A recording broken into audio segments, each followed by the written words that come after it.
बाजारों में एक अराजक 24 घंटे। अमेरिका के सुप्रीम कोर्ट ने राष्ट्रपति ट्रंप के व्यापार एजेंडे को एक बड़ा झटका दिया है, लेकिन प्रशासन ने पहले ही एक नए 15% वैश्विक टैरिफ के साथ जवाब दिया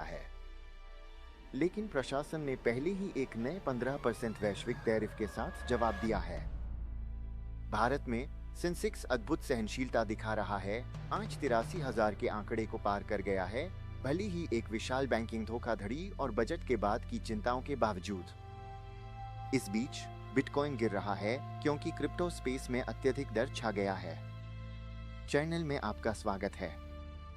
आज सोमवार 23 फरवरी 2026 है। अगर आप जानना चाहते हैं कि आज स्मार्ट पैसा कहा जा रहा है तो उस लाइक बटन पर क्लिक करें, सब्सक्राइब करें और चलिए सीधे नंबरों में गोताखोरी करते हैं। अमेरिकी वायदा। डॉव जोन्स वायदा लगभग 130 अंक गिरकर S&P 500 वायदा 0.4% गिर रहा है और नास्डैक 100 वायदा 0.5% गिर रहा है। भारत एक विशाल गैप अप ओपन। निफ्टी 25,700 के ऊपर ट्रेड कर रहा है और BSI सेंसेक्स 83,300 के पार पहुंच गया है, जिसमें 500 से अधिक अंक की वृद्धि हुई है। एशिया। दक्षिण कोरिया का कोस्पी एक प्रमुख प्रदर्शन करता है, जो 2.3% से अधिक बढ़ गया है। वस्त्र।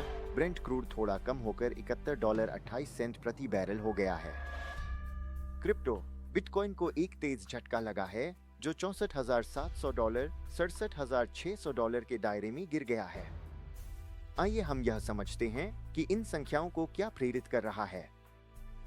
हम अमेरिका में शुरू करते हैं, जहां अनिश्चितता ही एकमात्र शब्द है जो इस समय मायने रखता है।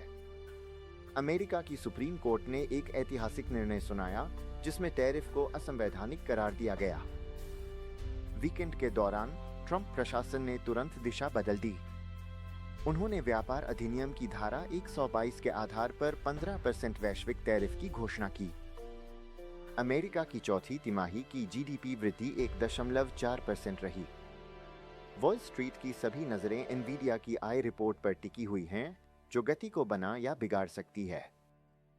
भारत की ओर बढ़ते हुए दलाल स्ट्रीट अपने बजट के बाद के नशे को उतार रहा है। बैल वापस आ गए हैं, 83,300 के स्तर को पार करते हुए।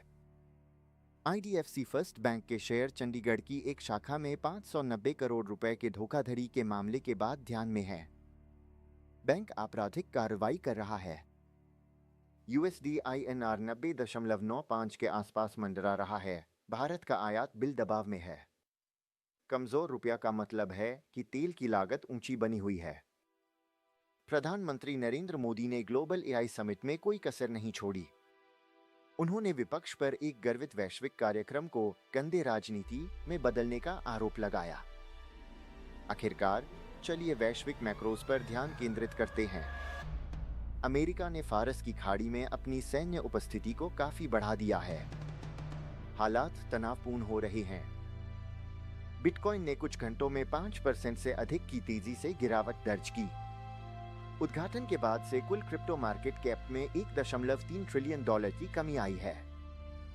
क्रिप्टो डर और लालच सूचकांक 100 में से 5 के भयानक स्तर पर है, जो अत्यधिक डर को दर्शाता है।